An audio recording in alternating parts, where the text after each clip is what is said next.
नमस्कार, जय हिंद। सभी लोगों का स्वागत है हमारे YouTube चैनल पे। मैं आपको साथियों इस वीडियो में कराने वाला हूँ मोस्ट इंपॉर्टेंट 100 क्वेश्चन लेके आया हूँ। आपको इस वीडियो में देखने वाले हैं जिसमें 30 क्वेश्चन साथियों आपके बाल विकास के, 30 क्वेश्चन प्रबंधन के और 40 क्वेश्चन हमारे होंगे सामान्य ज्ञान के।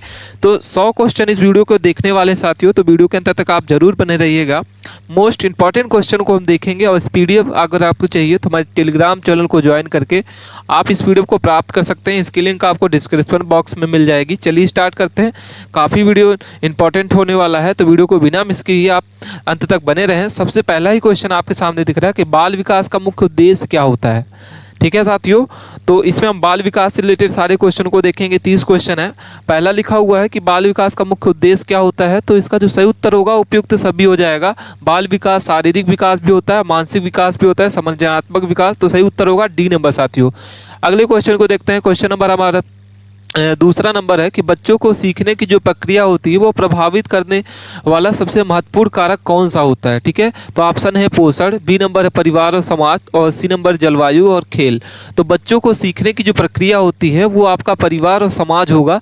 इसका जो बी नंबर इसका सही उत्तर होगा साथियों। अगले क्वेश्चन को देखते हैं। क्वेश्चन नंबर 3 को देखते हैं कि पियाजे का जो संज्ञानात्मक विकास है वो कितने चरणों का होता है। ठीक है, तो पियाजे का जो संज्ञानात्मक विकास होता है वो 4 वर्णों में या 4 चरण में इसको क्या किया गया है, इसके सिद्धांत दिए गए हैं। तो पियाजे ने 4 सिद्धांत दिया है साथियों बाल विकास के ऊपर। अगले क्वेश्चन को देखते हैं। क्वेश्चन नंबर 4 है कि बुद्धि परीक्षण का मुख्य उद्देश्य क्या होता है। ठीक है, अगर आपको किसी का बुद्धि परीक्षण करना है तो उसका क्या उद्देश्य होता है, उसमें क्या क्या देखना चाहिए। तो बच्चों की शिक्षा का स्तर मापना चाहिए, बी नंबर बच्चों की मानसिक क्षमता का आकलन करना चाहिए, बच्चों की सामाजिक स्थिति को जानना चाहिए और बच्चों का आत्मविश्वास बढ़ाना चाहिए। ठीक है, तो इसका जो सही उत्तर होगा बी नंबर होगा साथियों। इसका जो सही उत्तर है बी नंबर, बच्चों की मानसिक क्षमता और आकलन करना। अगले क्वेश्चन को देखते हैं। क्वेश्चन नंबर 5 है कि बाल्यावस्था की मुख्य विशेषता क्या होती है। अगर बच्चा है छोटा है तो बाल्यावस्था की मुख्य विशेषता क्या होती है। तो तीव्र शारीरिक विकास होना चाहिए, सामाजिकता की शुरुआत होना चाहिए, संज्ञानात्मक विकास और उपयुक्त सभी। तो डी नंबर इसका सही उत्तर होगा साथियों। क्वेश्चन नंबर 6 को देखते हैं कि सांस्कृतिक परासरण किसके द्वारा होता है। तो सांस्कृतिक परासरण जो होता है वो परिवार, विद्यालय, समाज और इनमें से कोई नहीं। तो इसका जो सही उत्तर होगा ए नंबर, परिवार इसका करेक्ट आंसर है। अगले क्वेश्चन को देखते हैं। क्वेश्चन नंबर 7 है कि बालक का पहला विकास क्या होता है। ठीक है, तो बालक का प्राथमिक विकास या विद्यालय कौन सा माना जाता है। तो बालक का जो प्राथमिक विद्यालय होता है वो माता पिता होते हैं। कौन होते हैं, बी नंबर, माता पिता सबसे पहले उसके गुरु होते हैं। अगले क्वेश्चन को देखने वाले साथियों।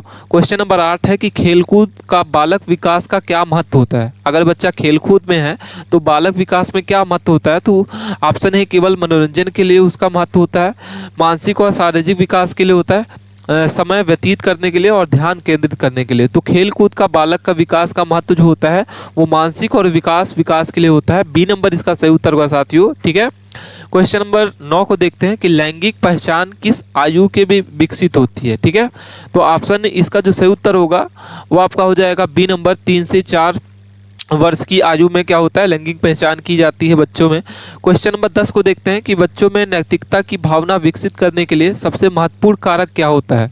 ऑप्शन ए है माता पिता, बी नंबर है शिक्षक, सी नंबर खेल और डी नंबर आपका हो जाएगा साथियों पाठ्यक्रम। तो बच्चों में नैतिकता की जो भावना होती है वो माता पिता से प्रमुख कारण होते हैं। बच्चे माता पिता से क्या होते हैं, सीखते हैं। अगले क्वेश्चन को देखते हैं। क्वेश्चन नंबर हमारे 11 है कि कोहलबर्ज ने नैतिक सिद्धांत जो है उसके सिद्धांत को कितने स्तर में बांटा है। तो कोहलबर्ज ने नैतिक विकास सिद्धांत को कितने भागों में बांटा है। तो 3 भागों में। इसका सही उत्तर होगा बी नंबर साथियों। ठीक है, अगले क्वेश्चन को देखने वाले हैं कि संवेदनाशील अवधि जो होती है वो कितनी संबंधित होती है। तो संवेदनशील अवधि जो होती है वो भाषा सीखने से होती है। ए नंबर इसका सही उत्तर होगा। नेक्स्ट क्वेश्चन को देखने वाले हैं। 13 नंबर क्वेश्चन है साथियों, बालक विकास अध्ययन का मुख्य उद्देश्य क्या है। ठीक है, क्वेश्चन को आपसे 1 से 2 बार जरूर पढ़ना है और इसकी PDF अगर आपको चाहिए तो हमारे टेलीग्राम चैनल को ज्वाइन करके आप इस वीडियो को प्राप्त भी कर सकते हैं। इसकी लिंक आपको डिस्क्रिप्शन बॉक्स में मिल जाएगी। बच्चों को समझाना, बच्चों का परीक्षा लेना, बच्चों को अनुशासन में रखना और नियंत्रित करना। तो बालक विकास का अध्ययन का मुख्य जो उद्देश्य होता है वो बालक को समझाना होता है। सही उत्तर होगा ऑप्शन नंबर आपका ए साथियों। ठीक है, वीडियो अच्छी लग रही है तो वीडियो को लाइक करें और चैनल को अभी तक आपने सब्सक्राइब नहीं किया तो प्लीज़ चैनल को सब्सक्राइब कर लें। क्वेश्चन नंबर 14 है कि सीखने में बाधा उत्पन्न करने का मुख्य कारक क्या होता है। तो अच्छा वातावरण, रुचिकर शिक्षा, भय और तनाव, प्रोत्साहन। तो सही उत्तर होगा सी नंबर। ठीक है, सी नंबर इसका सही उत्तर होगा। अगले क्वेश्चन को देखते हैं कि माइंडर से थ्योरी किसने दी थी। तो माइंडर सेट थ्योरी जो है वो केवलर ड्वेक ने किया था। सी नंबर इसका सही उत्तर होगा साथियों। अगले क्वेश्चन को देखते हैं, क्वेश्चन नंबर 16 है, बाल विकास का सबसे संवेदनशील कब समय होता है। जन्म से 2 वर्ष तक, 2 से 6 वर्ष तक, 6 से 12 और किशोरावस्था। तो भाषा विकास का जो सबसे संवेदनशील समय होता है वो आपका हो जाएगा 2 से 6 वर्ष। इसका सही उत्तर हो जाएगा क्या, बी नंबर साथियों। अगले क्वेश्चन को देखते हैं, 17 नंबर क्वेश्चन है कि स्पिमा का अवधारणा जो है किससे दी गई है। तो स्पिमा का जो अवधारणा है वो पियाजे ने दिया था। सी नंबर इसका सही उत्तर होगा साथियों। किसने दिया था, पियाजे ने। ठीक है, वीडियो अच्छी लग रही है तो आप वीडियो को लाइक कीजिए, चैनल को सब्सक्राइब जरूर कर लें। अगले क्वेश्चन को देखते हैं, 18 नंबर क्वेश्चन है कि नज़दीकी विकास क्षेत्र की अवधारणा किससे संबंधित है। तो पियाजे ने इसको दिया था क्या, ब्रूनर ने दिया था। तो इसका जो सही उत्तर होगा बायोस्की इसका सही उत्तर है साथियों। सी नंबर इसका सही उत्तर हो जाएगा। ठीक है, क्वेश्चन नंबर हम देखते हैं अगले को, 19 नंबर क्वेश्चन हमारे सामने कि आत्मसंकल्पता, ठीक है, सेल्फ कॉन्सेप्ट जो है वो मुख्य रूप से किस आयु में विकसित होती है बच्चों में। तो 2 से 3, 5 से 6, 8 से 10 और 12 से 14 वर्ष के। तो इसमें जो सही उत्तर होगा साथियों, बच्चों में जो आत्म कॉन्सेप्ट आता है, सेल्फ कॉन्सेप्ट आता है, वो 5 से 6 वर्ष के जब बच्चे होते हैं उसमें आ जाता है। इसका सही उत्तर होगा। अगले क्वेश्चन को देखते हैं, क्वेश्चन नंबर 20 है, एक बच्चे की सृजनात्मकता को बढ़ाने के लिए सबसे अच्छा तरीका क्या होता है। तो इसका जो सही उत्तर होगा बी नंबर होगा साथियों कि उसकी कल्पना शक्ति और प्रोत्साहन करता है। इसका सही उत्तर होगा प्रोत्साहित करता है, बी नंबर साथियों।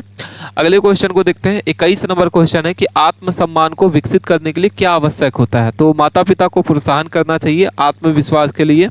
ठीक है, अगले क्वेश्चन को देखने वाले हैं, 22 नंबर क्वेश्चन है कि बाल विकास का अध्ययन जो है वो किसके लिए आवश्यक होता है। तो बाल विकास का जो अध्ययन होता है वो किसके लिए किया जाता है, माता पिता, शिक्षक और समाज के लिए बाल विकास का अध्ययन आवश्यक होता है। तो बी इसका जो डी नंबर सही होगा, ऑप्शन नंबर कि माता पिता, शिक्षक और समाज। 23 नंबर क्वेश्चन को देखते हैं कि सकारात्मकता जो है शुद्धिकरण जो होता है वो किस सिद्धांत से संबंधित है। तो व्यवहारवाद, संज्ञानात्मक विकास, नैतिक विकास और भाषा विकास। तो सही उत्तर हो जाएगा क्या, आपका ए नंबर साथियों। ठीक है, अगले क्वेश्चन को देखते हैं कि माता पिता और शिक्षक जो है, ठीक है, माता पिता और शिक्षक बच्चे के भाषा जो है वो किस लिए सहायक होते हैं। तो नई भाषा सिखाकर, पढ़ाई का दबाव बनाकर, इसके बाद है सी नंबर ज़्यादा अनुशासन देकर, केवल पाठ्यपुस्तक पर ध्यान देकर। तो इसका जो सही उत्तर हो जाएगा नई भाषा सिखाकर जो है बच्चे और माता पिता और शिक्षक जो होते हैं वो भाषा विकास को क्या कर सकते हैं, सहायक कर सकते हैं। ठीक है साथियों, वीडियो अच्छी लग रही है तो वीडियो को जरूर लाइक करें और चैनल को अभी तक आप सब्सक्राइब नहीं किया तो प्लीज़ चैनल को सब्सक्राइब कर लें। अगला क्वेश्चन है 25 नंबर कि किस सिद्धांत में प्रेरण पदानुक्रम की अवधारणा दी जाती है। तो मैक्सलो इसका सही उत्तर होगा, मैक्सलो का सिद्धांत दिया जाता है। ठीक है, क्वेश्चन नंबर देखते हैं 26 को कि किशोरावस्था का मुख्य विशेषता क्या होती है। तो भावनात्मक अस्थिरता इसका सही उत्तर होगा साथियों। क्वेश्चन नंबर 27 को देखते हैं कि कंडीशनिंग सिद्धांत का प्रतिपादन किसने दिया था। ठीक है, पियाजे ने, स्किनर ने, बायोस्की और मैक्सलो। तो सही उत्तर होगा ए नंबर साथियों। क्या हो जाएगा, ए स्किनर। क्वेश्चन नंबर 28 को देखते हैं कि अहम की अवधारणा किसने दी थी, फ्राइडर। तो इसका जो सही उत्तर होगा अहम की जो अवधारणा है, ईगो की जो अवधारणा होती है किसने दिया था, ऑप्शन ए होगा फ्राइडर। ठीक है, फ्राइडे ने दिया था। अगले क्वेश्चन को देखते हैं, क्वेश्चन नंबर हमारा क्या है 29 नंबर कि पर्यावरण का बच्चों के लिए विकास का कितना प्रभाव पड़ता है। तो पर्यावरण का बच्चों पर कितने % का पड़ता है, तो बहुत अधिक प्रभाव पड़ता है साथियों। ए नंबर इसका सही उत्तर हो जाएगा। ठीक है, क्या हो जाएगा, ए नंबर।